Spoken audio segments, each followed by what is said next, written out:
Good morning, everyone. I'm Angelo Castro III. I'm Angela, and we are the Castros. Happy Thursday, and tomorrow, Friday, weekend na.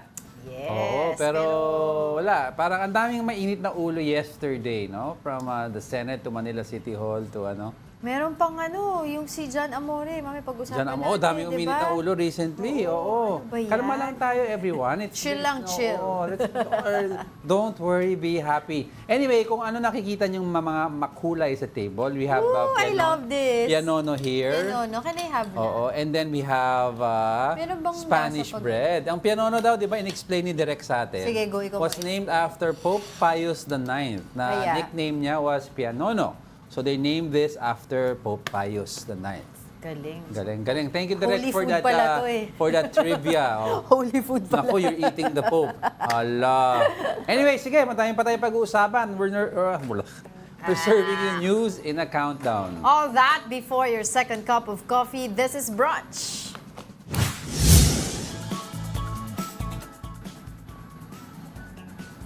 Let's begin our countdown with the UAAP. LaSalle defeated Far Eastern University in their game on Wednesday 68-62. Kevin Kiambao missed a triple-double with 12 points, 11 rebounds, and 8 assists. Michael Phillips, meanwhile, registered 13 points, 14 rebounds, and 2 assists. In another game, Adamson soaring Falcons escaped the NU Bulldogs 60-58. The game saw both teams hack it out until the final buzzer as they had 5 deadlocks and 4 lead changes.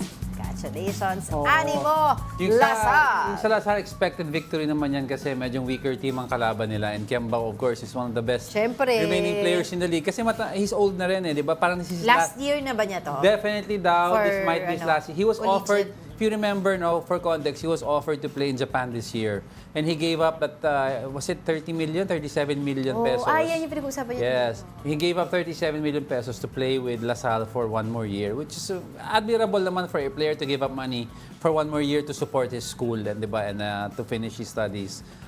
Pero yung magandang laban din was Adamson. Di ba, nag-uusap tayo nila direct. Yes, Buzzer yes. beater. I think it was an alley-oop. Correct me if I'm wrong, no? 3 seconds ba? Na-shoot yung alley-oop sa Adamson. Hindi ko siya napanood pero narinig ko kayo nag-uusap. Oo, last ganyan mga second ganyang shot. klaseng magagandang panoorin sa... Ako hindi ko na sa edad ko, hindi ko na kaya manood ng ganyan. Dahil feeling ko Kinakabahan ka na. atakin na ako sa puso. So sa age na ito, kailangan chill na game ang pinapanood. Oo. Pero sa mga balita ngayon, parang imposibleng mag-chill-chill tayo Sunod ngayon. po ang balita natin na medyong lahat ng tao mainit na ulo, no? Oo, pero mamaya abangan nila kasi meron din announcement ang Marcos administration nun sa kanilang senatorial slate. Diba? So mamaya abangan nyo po yan. Baka madaming init ng ulo dyan. Oo, we'll get in touch with our mojo, si Julie Baiza, para bigyan tayo ng mga updates tungkol dyan. But for the meantime, let's continue with our countdown. Another sports story. Okay. Oo nga. Another sports. Ito, speaking of init na ulo, PBA player John Amores has surrendered to authorities after he was allegedly involved in a shooting incident in Lumban, Laguna. The Northport Batang Pier player was joined by his sibling when he surrendered to the Lumban police station. Based on police reports, Amores shot 32-year-old Lee Cacalda after they got into a fistfight. Amores reportedly followed Calcalda to Barangay Maytalang Uno, where the player attempted to shoot him. Calcada survived the shooting incident. Amores and his sibling may face an attempted murder case. Grabe. Hindi tumama yung balay. He missed Calcalda. Pero buti na lang walang nasugatan doon sa nangyari na yan. Even yung mga bystander na nandoon, delikado rin kasi pagka ganyan na may mga away eh. Pero alam mo, in the heat of the moment, I understand pag nagkakainitin kayo during the game. Pero after the game, out of the court na kayo, dapat tama na yan because sports yan. Plus, Amores has had plenty chances in his life to renew himself. Di ba? Na-ban sa NCAA yan. Dahil dun sa... That fracas, that incident na nagkagulo siya and he started punching yung kalaban niya. Sa Binil. And then, he was going to attack the fans. Tapos pinabigyan siya ng PBA. Gave him a chance. Na-draft siya last year ba yun? Oo, last year ata yun. He was selected 51st overall to play for Northport, Batang Pier. Ngayon, that's it. This is an attempted murder charge which carries some prison time with it. And of course, let's see ano yung response ng Northport Batang PR Management to this issue. Kasi meron siyang 1-year contract na deal with them. Yeah. So, syempre, I'm sure doon sa clause ng kanyang kontrata, kailangan, 'di ba, may good moral character, 'di Tsaka ba? napakasimple lang nito 1-year contract, huwag nyo i-renew. Oo. If it's a liability because of his temperament, di ba? Kasi Alam mo talaga kapag emotional ka, mahirap magdesisyon, mahirap mag-act on it. Kasi yung emosyon yung pinaiiral mo dyan, hindi yung utak mo Tingnan mo yung nangyayari. But obviously there's something wrong with his temper, which Yes. sana we want to see him succeed Kaya sana, di ba, people around him will really find a way to get him to therapy. Oo. Long term, Sana nga, long nung time term. na nangyari yung sa NCAA, talagang naayos siya. Alam ko he was going to temporary therapy there, pero pero things like kasi this long term. ongoing yung mga ganyan, hindi lang basta-basta few sessions with a doctor, okay na. Kasi to pull out a gun and actual fire it, with the intent to hit somebody, hindi lang tumama, buti hindi siya asintado, hindi lang tumama, meaning may problema ka sa temper mo. Kawawa naman yung bata kung lagi siyang galit. Oo nga. Diba? So sana, I'm rooting for him na sana magbago siya because Sayang pa wasted naman. opportunity. Oo, Ang dami kasi diba he was given a second chance. And a lot of, Diba? Sayang hindi niya na pangalagaan yung second chance. and a lot of, before we go, a lot of young boys out there sa madaming liga ngayon. There are thousands of basketball players in and around the metro. Nakikita natin yan kasi anak natin naglalaro yan. Yes. A lot of prospects and they all want to make it either to the PBA, to wherever, NBA, di ba? Whatever it is, dying for that spot. Diba? So if you're there, wag na sana aksayahin. Pero sa iba, wag natin kumbaga parang tulungan natin siya. 'Di ba? Wag na siya i-bash. Ma-get over it. We want him to succeed. Dapat matulungan siya with his anger issues. We want him to succeed. Oo. Pero syempre, kailangan accountability. Okay, sige, let's continue with our countdown. Coming at the 9th spot is about the weather. A low-pressure area or LPA is currently being monitored outside the Philippine Area of Responsibility. Pag-asa last spotted the LPA 2,750 kilometers east of Central Luzon. The Weather Bureau said the LPA has a low chance of entering PAR. Meanwhile, the Intertropical Convergence Zone or ITCZ will bring rain to Palawan, Visayas, and Mindanao. Patuloy pa rin ang mga pag-ulan, kalat-kalat ang mga pag-ulan, so ingat pa rin tayo and hopefully gumanda-ganda na yung mga panahon natin, di ba? Okay, let's go continue. Moving over to our top 8, tension rose at the Manila City Council Session Hall on Wednesday. The altercation was between Councilors Joel Villanueva and Philip Lacuna, Mayor Hani Lacuna's brother. According to Villanueva, the approval of the city's annual budget was suddenly included in the session's agenda. The confrontation started when Lacuna approached Villanueva. During the break, Villanueva said he was told that the mayor had issued a certificate of urgency for the approval of the budget. Nagtataka naman kami, bakit kailangan maipasa na considering na hindi pa pumapatong yung buwan ng Oktubre. Na supposed to be, dapat dito nagkakaroon ng public hearing at tumaharap yung mga department heads sa mga konsihal para matanong sila at malaman at i-justify nila yung hinihingi nilang pondo. Palapit ng Usapin ng mga pag-iinit ng ulo, Palapit pati na lapit mga councilors ng natin nag-uumbagan. palapit ng certificate of pag-filing ng next COC. week, oo. So kaya uminit ang ulo ba mga tao? Diyan sa Laguna, sa Manila. Oh, Was nakita po between the ninyo, brother of the current mayor, si Hani, and of course, namesake Joel Villanueva. Councilor po ito, not the senator. So you're seeing right now sa inyo pong TV screens. Yung supposed altercation. Ang Sa reklamo City Hall po yan ng Manila. Oo, ang reklamo kasi ni Councilor Joel Villanueva, it should have gone to a public hearing muna noong October 1 before ipasa outright yung budget at scrutinize daw per issue, per proposed budget daw ang rini-request. Pero ang sinasabi kasi ng brother ni Councilor Lacuna na certified by the mayor as urgent na kailangan ipasa kaagad ang 25 billion peso budget ng Manila LGU. Oo. Ba't kailangan maaga ipasa? Yun lang ang question. Let's take time naman to scrutinize it. Oo, Kailangan ba yung kaya mapasa tuloy sila nag-away. bago mag-filing? O wala lang, I'm just asking.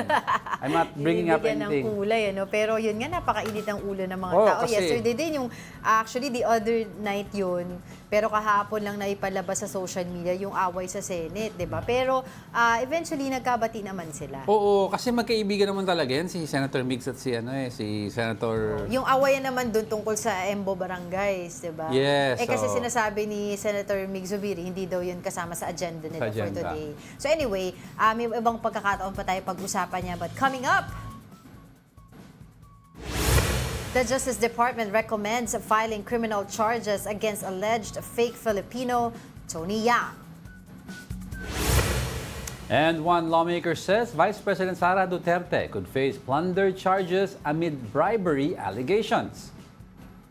Isa pa yan kahapon sa biglang may ganyan na resource person. Si Si Yusek. Former Yusek, DepEd Yusek Gloria Mercado. Pag-usapan po natin yan at marami pang iba mamaya po. We are just getting started mga kapatid. More of our top 10 news when Brunch returns. Keep it here on One News.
You're still watching Brunch here on One News. Welcome Bati back. tayo sa mga... Bati tayo. Let's start off here with Merabad. Good morning. Some Pokemon Go daw. Grabe daw yung kayero 0.3 seconds. Go Adamson Falcons. Adamson to si isang Pokemon Go.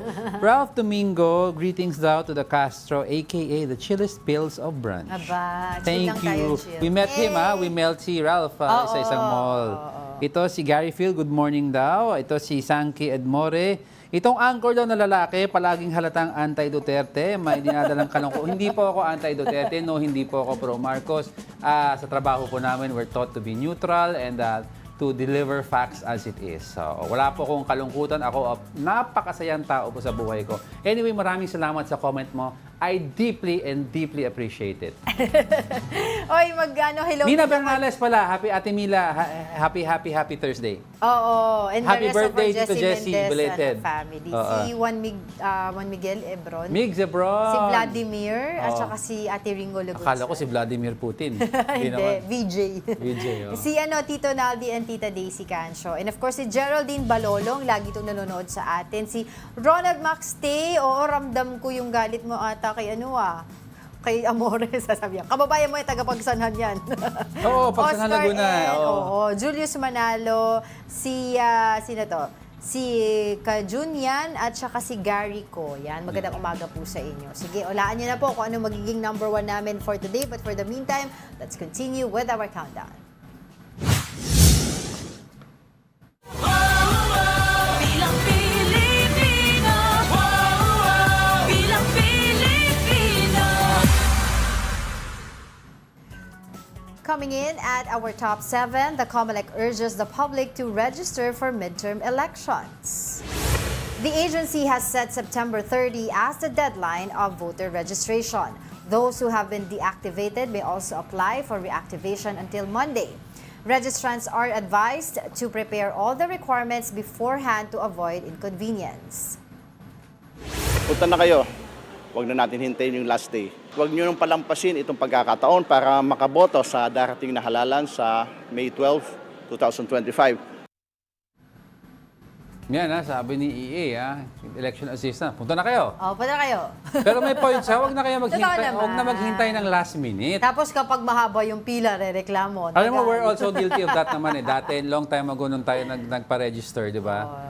Last minute tayo naghihintay. Doon sa mga hindi nakaboto, dati nakaregister pero hindi nakaboto ng dalawang magkasunod National, na major national. na national election, kailangan nyo po mag-reactivate. Oo. Diba? Pero kung kayo naman po ay Bumoboto. nakakaboto regularly kapag Good may pa rin election, yun. good job po kayo. Pero doon sa mga bagong magpaparegister ngayon, yung mga recently na nag-turn ng 18 years old, diba? Nako, yung mga kabataan natin, mga Gen Z na yan, rehistro po kayo para makaboto po kayo dito sa upcoming 2025 midterm Oo, para yung elections. pagiging maingay nyo sa social media, sa mga komentaryo, Mag-translate, mag-translate into an actual vote. Yun, ang importante. Pero ang ganda ng T-card natin, bago. Yung, Ano ba, paki-explain sa public what a hindi, yung T-card is. bumper, yung wow, wow. What is a bumper? Huwag mo na ipa-explain. Pinapa-explain mo pa sa akin lahat. It's graphics. Yes, Yeah. yun. Ano So man, anyway, so ang ganda Ano yung niya. kinanta mo? Wow! Di naalala ko siya before, yung Kumakanta 2022 pa. national elections. Hoy, ano ako doon, LSS doon sa song na yun. Oo. Di ba? Oo. Hindi. Okay, Si game. Earl Mendoza, nanonood daw siya. Friend of Sir Diego. Kilala mo? Sino name? Earl Mendoza. Si Sir Earl. Yeah, si Sir Earl. Alright, let's continue with our countdown. Ranking 6 is about Ben Tulfo. The broadcast journalist officially announced his senatorial bid for the 2025 midterm elections. He will run as an independent candidate. Based on the latest Okta Research senatorial survey, Tulfo is the second most preferred potential senatorial candidate for the 2025 polls. He is behind his brother, ACT-CIS Representative Erwin Tulfo.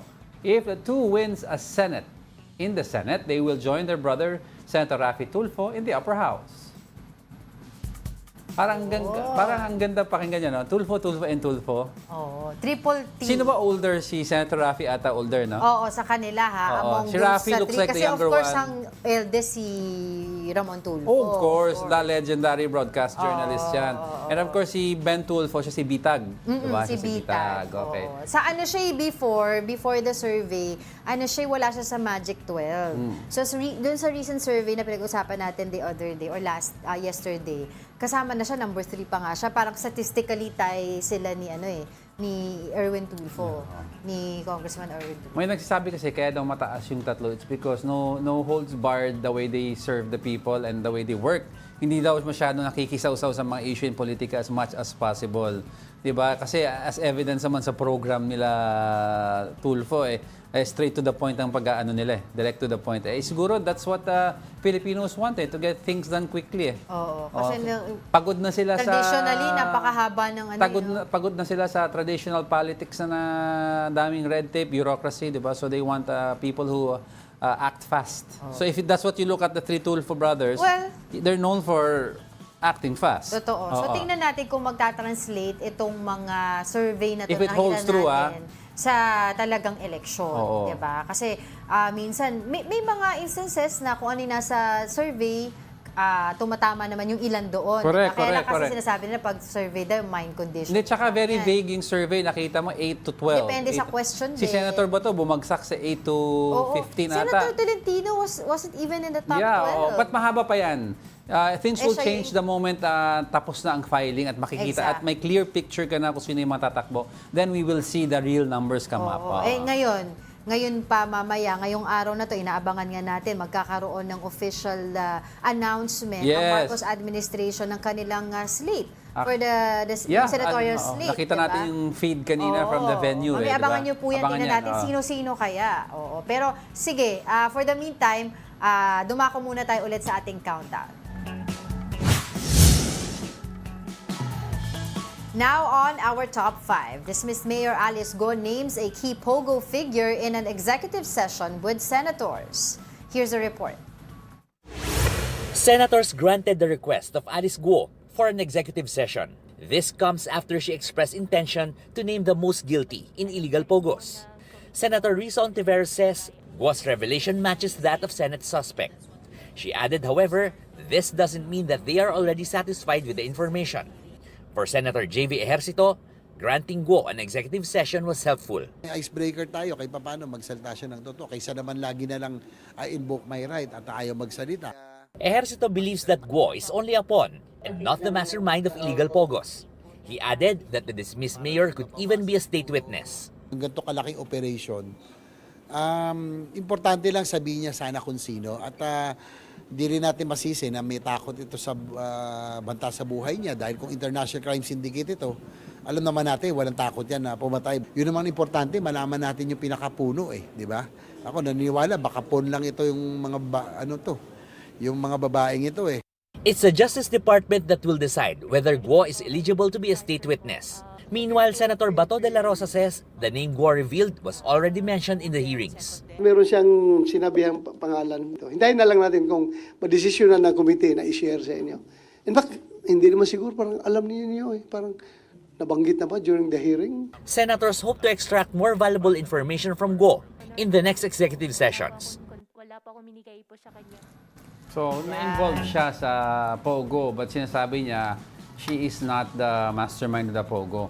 And tama si Senator J.V. Ejercito dyan. If she has a bigger names that she has to talk about, then we have to find out because ibig sabihin niyan, there are big syndicates already na deep-rooted behind this operating in the Philippines, which is dangerous kasi kung maging narco or gambling state ka, just like what happened long time ago to Cuba and Colombia, bago sila nag-ayos ng politics nila, they were a narco and gambling state.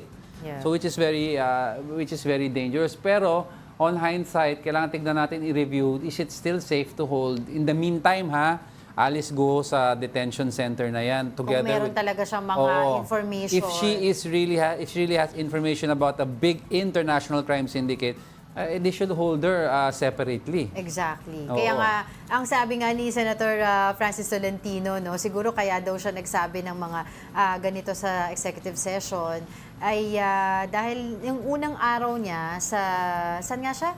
Sa city jail, ay natulog siya sa plywood kasi yung mga higaan may bed bugs, may surot. Diba? Pero yun nga, balikan natin, sinabi din ni Senator Risa Ontiveros na hindi daw siya satisfied doon sa sinabi ni Go Waping or ni Alice Go doon sa kanilang executive session. Although meron siyang sinabing isang personality that would really corroborate yung theory nila nung umpisa pa lang ng investigation nitong about Pogo dito, illegal Pogo dito sa Pilipinas. Pero hopefully, according to Senator J.V. Ejercito, sa next session, should be able to say more. Alam mo Diba? kasi, if former mayor is a pawn, at pinipilit ng Senado ang gusto nila marinig kung sino yung local player, if Alice is a pawn, wala siyang, she might not have direct access or direct names because ang may direct contact sa mga pawns na yan, yung direct head ng crime syndicate. And for sure, if it's a government official ang gusto nilang malaman, hindi sasabihin ng head ng syndicate yan sa mga pawns na kung sino yung mga yan because he will also protect them. Diba? So, we have to first get to the international yung leader and then from then, baka mapilit natin na malaman kung sino yung mga local players. Kaya sinasabi nga niya, di ba, ano daw siya, victim daw siya. Hindi daw siya yung mastermind. So, tama din, ano? Kasi if you can remember dito sa mga nanonood sa atin, regular na nanonood sa atin dito sa Brunch, nabanggit din natin ito, napag-usapan din natin a few days or few weeks ago na kapag nag-hold sila ng session, kasama nga itong si Alice Go, parang lagi silang galit o whatsoever. Hindi tuloy nila makuha yung gusto nilang makuha kay Alice Go. Ngayon, iniba ni Senator J.V. Ejercito yung tono niya. Naging parang, although sinabi naman ni Senator J.V. Ejercito, hindi siya nag-empathize kay Alice Go. Pero maganda na maging komportable siya sa pagsasabi, 'di ba, sa kanila ng mga importanteng impormasyon We talked na about this last kakailanganin. week eh. Yes, Because that's what I said. for a reason, no, we all know naman this. It's we studied this in high school pa lang eh. Yung human mind or the human person does not respond to threats. Ang takot agad ang ang regular ano. human response po sa isang threat, just like any animal, di ba, defensive mode ka. Defensive mode. You start to put a shield around you or whatever you have at your disposal. Yes. Ngayon, how do you open up to attack? Di ba? Pag-aangin mo yung loob. Di ba yung US interrogation Diba, tactics? may good cop, bad cop.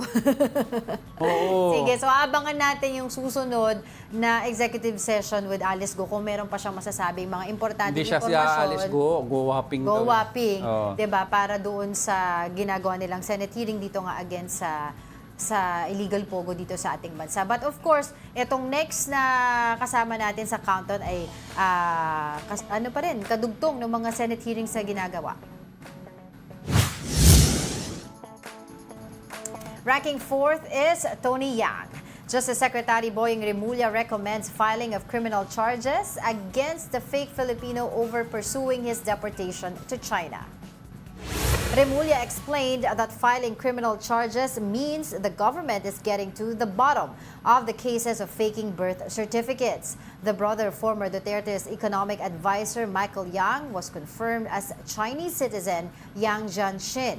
Yang previously admitted to authorities that his Philippine birth certificate is fake.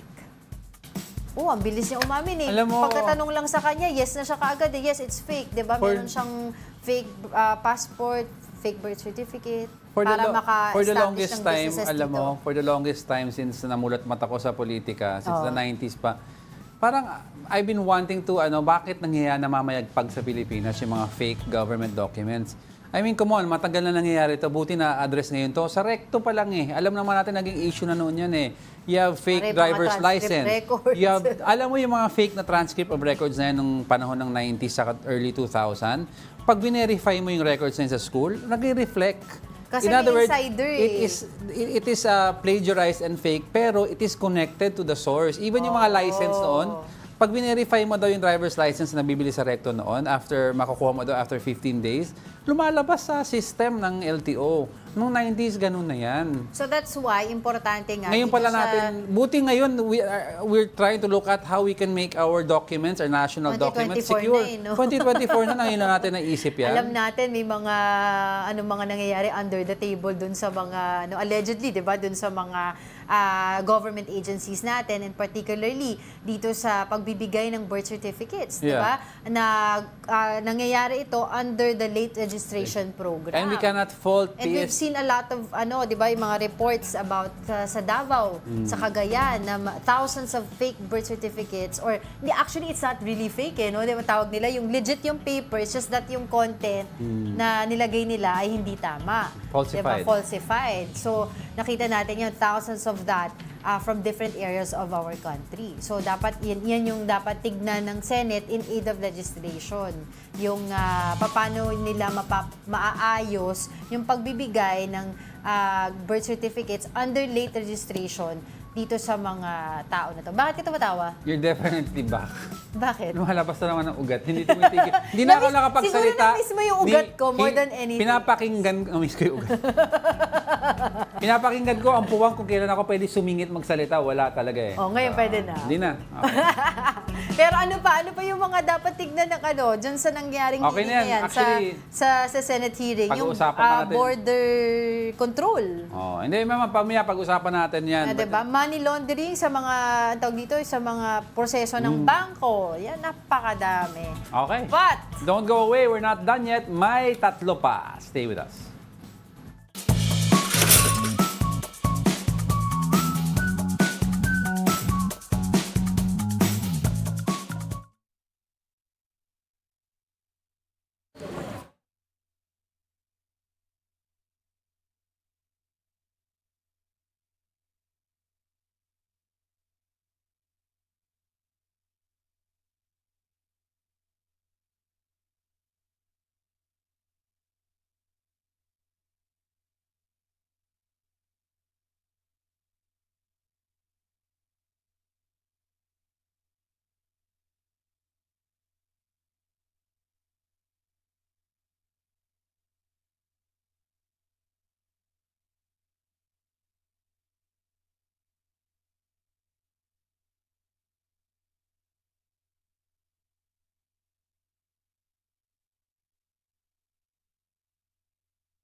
Hindi pa po Friday pero brunch break na tayo.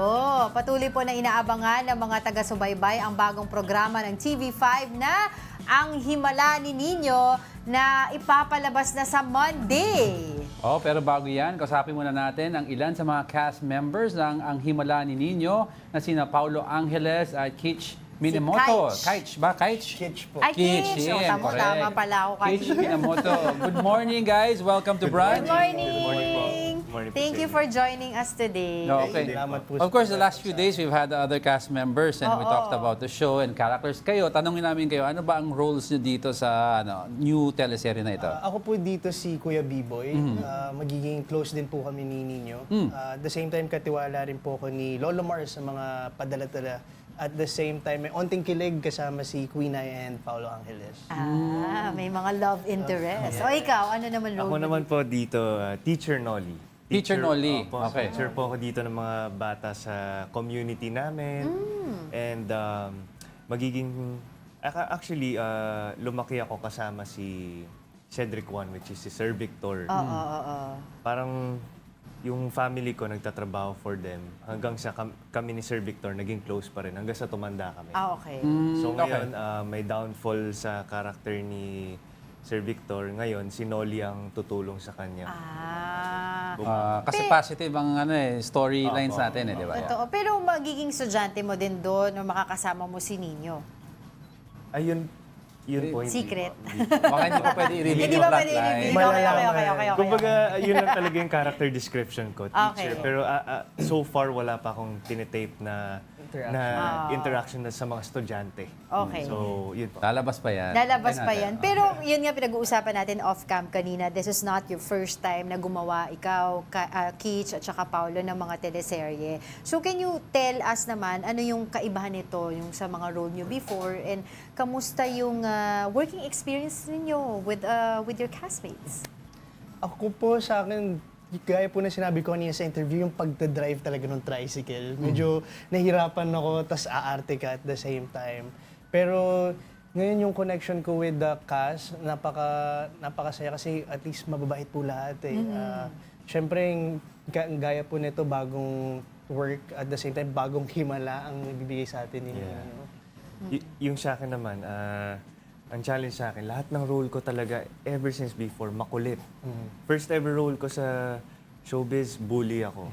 And then hanggang sa pag nala-love team ako, nagsa-start yung love team as bully din ako sa crush kong girl. So ngayon, ang role ko naman torpe and mahihain. So Totally different from your previous roles. totally different sa lahat talaga na role na ginawa ko. So minsan nakaisip ako na adlib na gusto ko siyang sabihin pero alam ko sa sarili ko hindi. Kasi baka mag-off character. Opo, mag-off character na. So parang sobra po ako nasanay sa bibo. No, but the question is kasi, you're saying na it's different from your previous roles, no? But who is the real you ba? Na, are you really the makulit or ikaw yung talagang mas reserved? Depende po sa mood eh. Depende rin sa kasama. Depende. Sa kasama may ano rin po. Pero may most of the time kasi ako yung taong mas mapag-isa, mas trip kung I get it. long time lagi. So, Oo. So, syempre, gusto din namin malaman na anong kaibahan nito doon sa mga naging mga teleserye na dito sa Pilipinas. Ano yung mga aabangan ng fans, of course, nitong himala ni Nino. Feeling ko yung tao sa Bukang Liwayway. Yun yung nagiging special doon, yung connection ng tao sa community. And lalo na nung dumating si Nino sa Bukang Liwayway, kung paano nabago yung mga puso at saka yung magkaroon ng hope yung mga tao sa Bukang Liwayway. Do you wanna add something to that? Ayun actually, maganda yung sinabi mo kanina eh. Yung sa mga taong na-feel nila na hopeless sila. Sobrang gandang panoorin na to na baka makatulong or maka-inspire din sa buhay nila. Pero Especially na puro negative. Isang question niya is we all know that this comes from yung hit series niya si Niña Niño, di ba? Yes. Ano yung pressure na ilalagay sa inyo to deliver the same? Kasi grabe ang ratings ng previous Opo, one. yeah. Is there really, honestly, is there pressure on you guys? Parang in-enjoy lang po namin sa enjoy lang po namin Same lahat director naman din po Yeah. from the last time. So, si Direk Top, gaya na sinabi niya sa story ko namin, ang importante sa trabaho, lahat tayo masaya. Kasi kung lahat tayo masaya, lahat tayo magtatrabaho na maayos. Exactly. That's So, right. hindi namin na-feel na parang pinipressure kami na, ganito dapat eh. Hindi ba siya, kung sakali mang may mga konti kaming pagkukulang or pagkakamali, dinadaan pa rin sa maayos na usapan. Tsaka as much as possible, talagang enjoy kami sa set. Feeling ko, ano rin siya inspirasyon na magkaroon, siguro hindi naman mahigitan, siguro ma-level yung ganong klase ng... At least to maintain. To maintain yung ganong ratings. Pero yun din parang sa amin, sa mga cast, blessing din po kasi talaga sa lahat. Yun nga, gaya nung sinasabi ko kanina sa ibang interviews na yung iba nabigyan ng opportunity, nabigyan ulit ng chance bumalik. So, ang sarap magtrabaho na makita mo ganun yung energy ng lahat. So, but how is it working with of course, yung kid, si Nino, di ba? I mean, we interviewed him, surprised lang at how good he can talk and mukhang he looks like a good kid. Okay ba siya, katrabaho? Makulit ba siya? Is he quiet? Makulit pero in a good. Yung cute na makulit. Nakaka-good vibe. Pero pag sinabi ng director na lights, camera, action. Work mode na siya. Work mode siya. Nakakatuwa yung bata na parang kaya niya maging makulit off-cam, pero pag nandun na siya sa camera, tahimik na siya. Focus na siya sa lines. Pero hindi malapit na yung why don't you tell everyone, invite everyone to watch your upcoming serye and what can they expect and when will this start airing? Ayun po, sa September 30 na po ang Himala ni Nino. Bago po mag-Itbulaga yan. And yun, abangan nyo po dito ang kwento ng mga taga-Bukang Liwayway kung paano natin bibigyan ng mga pangarap at panibagong hope ang bawat tao dito sa komunidad. Naku, na-excite naman ako dyan sa Bukang Liwayway na. Saan ba talaga yan? Yung location na yan? Sa Pandi, Bulacan. Wow! Pandi, Bulacan. Naku, anyway, so aabangan namin yan September 30, bago mag-Itbulaga, ang Himala ni Nino. Pero bago kayo umalis, you guys have to eat. Kain muna ka. Pianono yan, pianono. Kakamayin ko na. Okay, sige. Mga taga-Bukang Liwayway, kakain ng pianono. Alright, maraming salamat, for joining us, Paolo Angeles and Kych Minamoto. Yun, sarap no? Alright, Angel, say yan. Diyan lamang po kayo. Hindi pa tayo tapos sa the top stories in our countdown after a short break. Keep it here on One News.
Welcome back. You're still watching Brunch here on One News. Napakaswerte ng Brunch. Sunod-sunod na brunch break para sa programang Himalanin ninyo. Abangan nila yan, ha? Abangan nila yan. Monday bago Oy, mag-Itbulaga. pero good morning pala sa lahat ng viewers natin. Of course, si Earl Mendoza, no? Si Sir Earl, ang name niyan sa social media account, Sir Earl. Thanks for watching. Mark Santiago, si of course. Roger Buri, at saka si JR Galion. Tsaka sa lahat po ng mga pumupuri at mga nagbabash, we love you all. All right, let's continue with our countdown. Sitting in at our third spot is the national budget for 2025. The House has approved the 2025 national budget on the third and final reading. 285 lawmakers voted in favor of giving the government 6.352 trillion pesos of national budget for next year. 3 Makabayan bloc members voted against the bill. The approved bill includes a 733 million peso budget for the office of the Vice President. The proposed budget for the OVP was reduced by 1.29 billion pesos from its initial 2 billion peso proposal. This after Vice President Sara Duterte and her office repeatedly skipped the House hearings on their budget proposal. Their budget sponsor, Congressman Zia Alonto Adyong, even expressed his frustration in defending the OVP. It's kind of frustrating, to be honest. It would have been easier for me, to be honest, to sponsor the budget of the OVP had they been so cooperative. No? I personally have my own concerns, no? Concerns that I would like to be clarified with. House Speaker Martin Romualdez noted that some lawmakers aim to further decrease the OVP's budget and even giving zero budget for skipping the hearings. But he insisted that OVP still needs ample budget to give service to the public. Ako din naman kung ako tatanungin kung importante yung opinion ko. Hindi na naman ako for na zero yung budget ng OVP. May function ang Kasi OVP. may mga empleyado doon na tsaka, umaasa din. kahit ano pa sabihin mo, the Vice President has a mandate. Naboto siya ng, sabihin mo na 30 million. Yeah. Sabihin mo na kahit may away sila, i-less mo na yung 10 to 15 million ng PBBM. She still has a mandate to fulfill her duties as Vice President. And with that, at the very least lang, the basic operating expenses ng isang Vice President, yun ang inano. Pero ang aking always stand dyan ay kahit anong posisyon mo pa sa government, dapat open ka for deliberation ng budget. Yes. Kasi nasa ano naman yan Hindi naman diba? sinasabi ng Congress na nagnakaw siya or na misappropriate. Diba? They wanna find out What sa happened, confidential especially fund. sa confidential Because funds. in retrospect, yung previous offices ng mga vice presidents, sometimes walang confidential fund, sometimes kung meron, 5 million, 10 million. So, question lang nila bakit itong previous confidential fund na 100 plus million na gastos in 11 days. Yes. Yun lang naman. I mean, kung ma-explain na yun at okay na, di tapos na tayo. Oo, ang problema kasi nga ayaw umattend talaga nito ni Vice President Sara Duterte dahil feeling nga niya, politicized nga daw ito nangyayari. Because parang in context kasi, of course, we all know the Duterte camp and the Marcos camp were not in good terms recently. Wala nang unity. Political enemies. Political enemies lang. Diba? Pero itong 733 million niya ay parang ano rin yun, parang kaparehas lang din dun kay former Vice Same President lang. Leni Robredo. May adjustment lang May for inflation. adjustment lang ng 30 million for inflation nga ngayon kasi ilang taon naman na rin yung nakalimpas. Pero Basic yun operating nga, expense yung lang din tawag na doon. mandato ng OVP Tuloy para pa sa rin. kanyang mga proyekto, especially yung mga endorsements niya, 'di ba, ng mga lumalapit sa kanya, i-endorse sa DSWD, DOH, and other agencies. Kasi sila naman of the talaga ang government. agencies that are responsible for that. Yun. Para wala lang redundancy. At saka ang sinasabi naman dito, kasi di ba sinabi nga rin ni Pangulong Bongbong Marcos, pinirmahan niya certified as urgent yung bill, itong budget for 2025. Ang target nila, before daw ng Pasko, dapat mapirmahan na. Kasi may plenary debates pa dito sa Senate, di ba? So, yan ang aantabayanan natin. Pero ang sabi naman ni Vice President Sara Duterte, a-attend siya ng Senate hearing for budget deliberation. Dahil alam naman natin, yung iba nag-express na ng support kay Vice President Sara Duterte. Pero, of course, si Senator Risa Ontiveros, may mga questions pa rin siya regarding the budget of the OVP. But, of course, Namamangha talaga. next na! Wait lang, namamangha talaga pag sasalita. Walang hinga, walang puwang, singitan. Alright. I'll go! Next. Now, one congressman says Vice President Sara Duterte may face a plunder case amid bribery allegations. Here's the report. During a House panel hearing on the budget utilization of the Office of the Vice President, former Education Undersecretary Gloria Mercado showed these envelopes. Each of these allegedly contained 50,000 pesos from then DepEd Chief Sara Duterte. Mercado said she was receiving these envelopes monthly from February to September 2023. The envelopes where the money was. Comsec, So Paki- it's 9 envelopes. kuha po yung envelope. So it says hope and the amount is there. Kasi ang sakit naman nun, ordinaryo lang akong trabahante tapos inano ka ng vice president, di ba? The hardship. Mercado served as head of the procurement entity of the DepEd under Duterte's leadership. Lawmakers asked her what were the envelopes and the money for. The reason why you are considering all these concerns is because you believe that the envelope is a bribe. Do you agree? Yes or no, ma'am? It's kind of harsh word to use, bribe, because if Or should I say, it is a means to influence your decision being the hope? it could be. Mercado added that she was forced to resign in October last year amid the controversies in the agency's computerization program. She said then Assistant Secretary Ron Munsayak told her to just let the bidders negotiate on it themselves. But this was immediately refuted by Munsayak. Parang sinabi ko, mag-decide na kayo kung i-re-rebid nyo yan. Kasi kung i-re-rebid nyo yan, aabot pa yan, hindi masasayang yung 2022 funds. So I remember that, Your Honor. Ang tanong ko lang ho, ba't naman ho ako mag-uutos ng illegal sa isang USEC na head of procuring entity na may mga kasamang tao na hindi ko man lang kilala? Congressman Joel Chua said Duterte may face a plunder case if Mercado's allegations are proven true. I must stress at this point that the sheer vastness of these potentially misused funds sets this matter apart from other instances of irregularity and disallowance. These amounts easily surpass the threshold for the crime of plunder under our laws.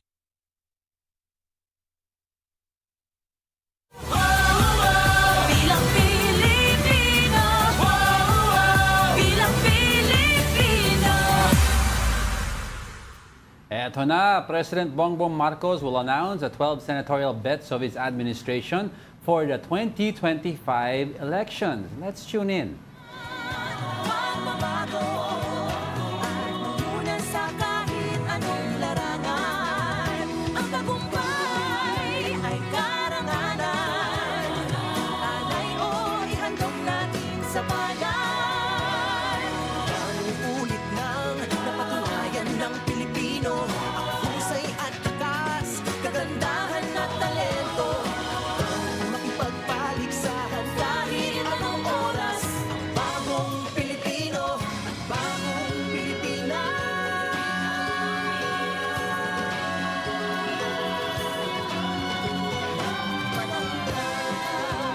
Bago-bago, tunay natin ay gawing maaliwalas.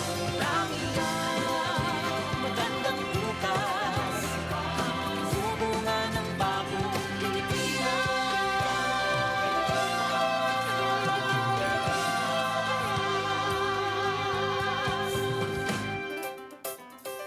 Panahon na.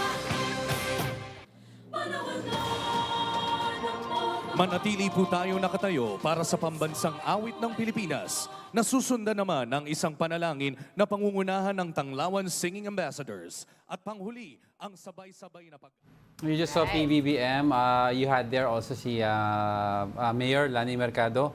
Also, si Congressman Sandro Marcos in the video with PBB. San Juan Mayor Francis Zamora. Shaking the Also hands. there. Oo. So mukhang and kanina you saw sa feed pero hindi nakita masyado dito si Mayor Hani was there also. Alright. So for those who just tuned in, ito po nga pinakita natin ay isang event kung saan i-announce po ni Pangulong Bongbong Marcos yung kanilang Senatorial slate. Senatorial slate. Ito yung Alyansa para sa Bagong Pilipinas.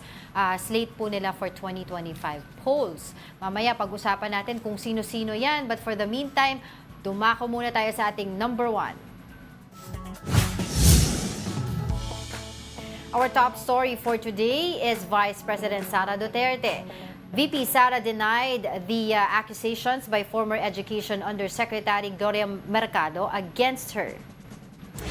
The Vice President called Mercado's allegations against her as all lies. She said that the former Undersecretary must present evidence first before accusing her of giving 50,000 pesos of bribes every month. VP Sara added that Mercado was removed from her office due to loss of trust and confidence. Gloria Mercado is a disgruntled former employee of the Department of Education. I think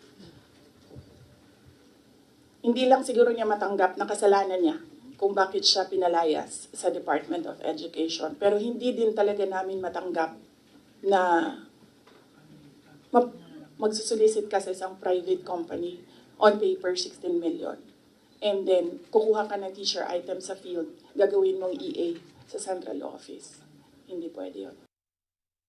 Vice President also rejected calls for her to resign. Some lawmakers pushed her to step down after skipping the hearings for the OVP's 2025 budget proposal. VP Sara insisted that she must continue her work because over 30 million people voted and trusted her for her current position. Umalis ka dyan. Kasi kapag hindi ka umalis, kapit-tuko ka.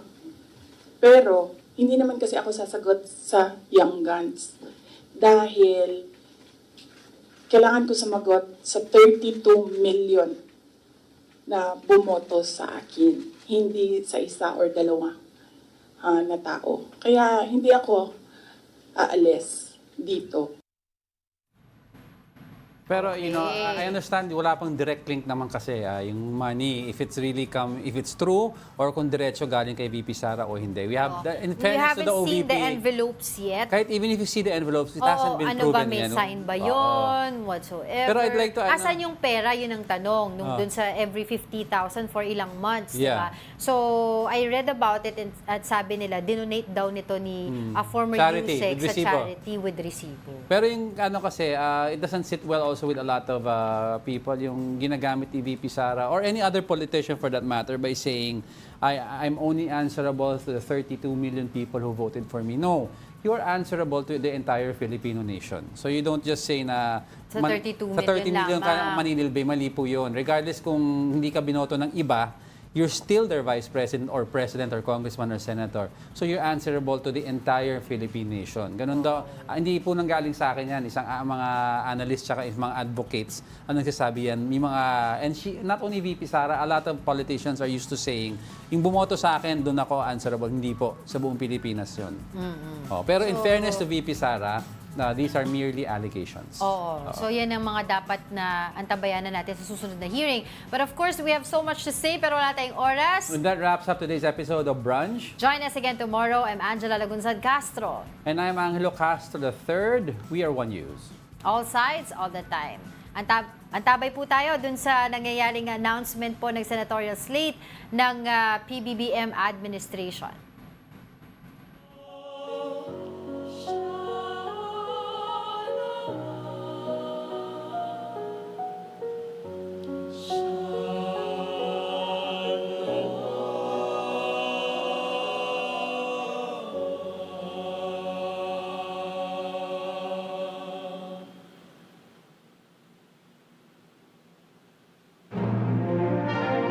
Panahon na ng pagbaba.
Maari na po tayong umupo.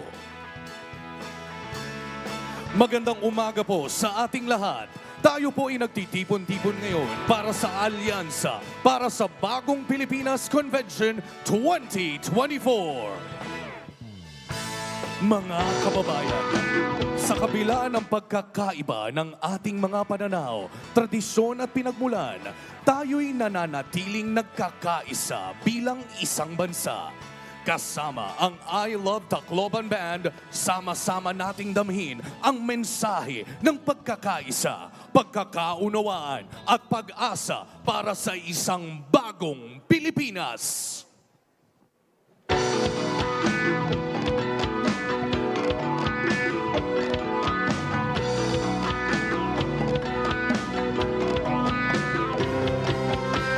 Hinati sa tatlong dako, binubuo ng mahigit 7,000 pulo.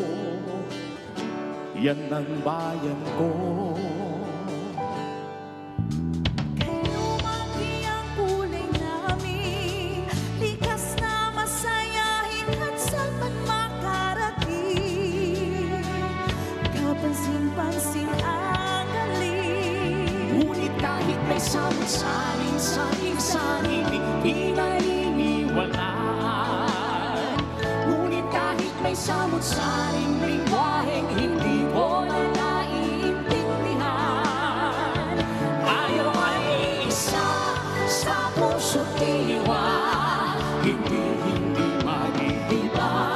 Taas noo kahit kanino, ang lahi ko ay Pilipino.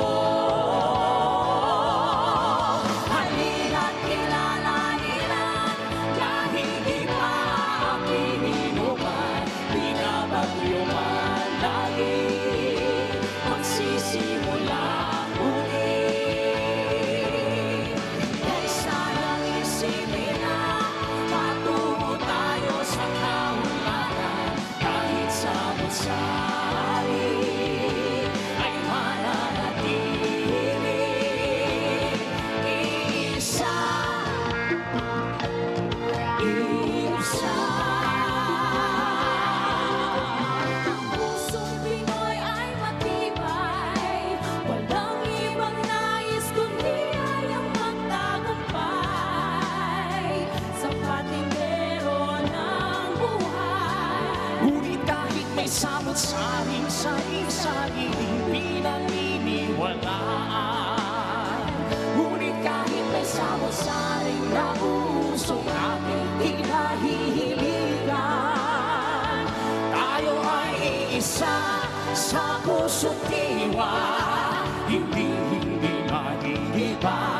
Taas noo kahit kanino, ang lahi ko ay Pilipino. Halina't kilalanin ang lahing di maapilino man, binabagyo man lagi, magsisimula muli. Kay sayang isipin na patungo tayo sa kaunlaran, kahit samot-sari ay mananatili. Isa, isa, isa, isa.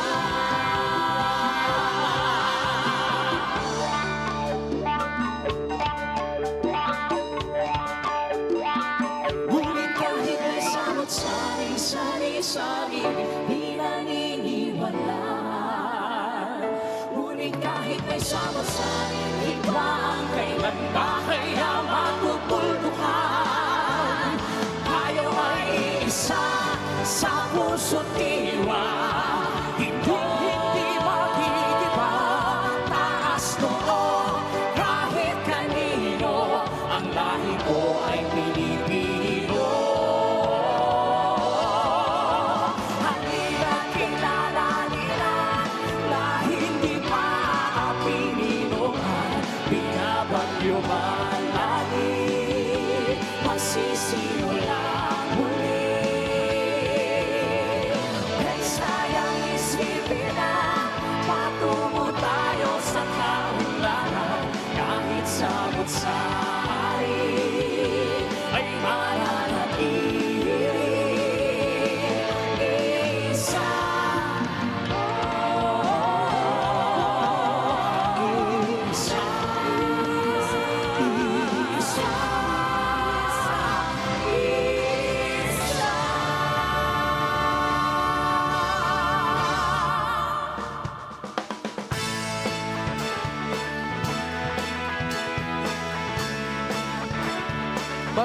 Salamat po, I Love Tacloban Band.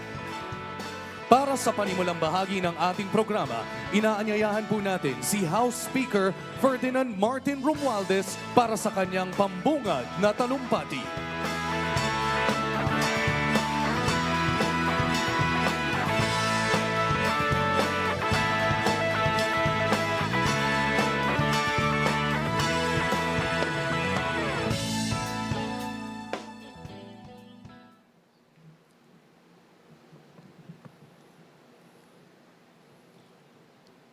His Excellency Ferdinand R. Marcos Jr., President of the Republic of the Philippines,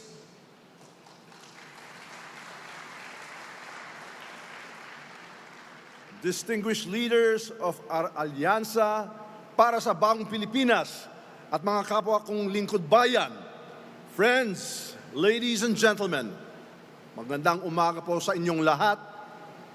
It is with great pride and honor that I stand before you today as we gather for a significant milestone in our country's history, the convention of the Alyansa para sa Bagong Pilipinas.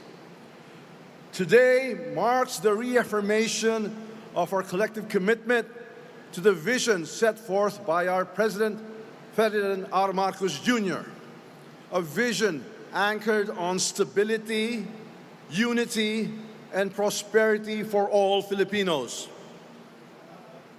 Our alliance is built on a solid foundation of service to the people, and we are united by a shared purpose to uplift the lives of every Filipino, to create a future where our country thrives, and to ensure that no one is left behind.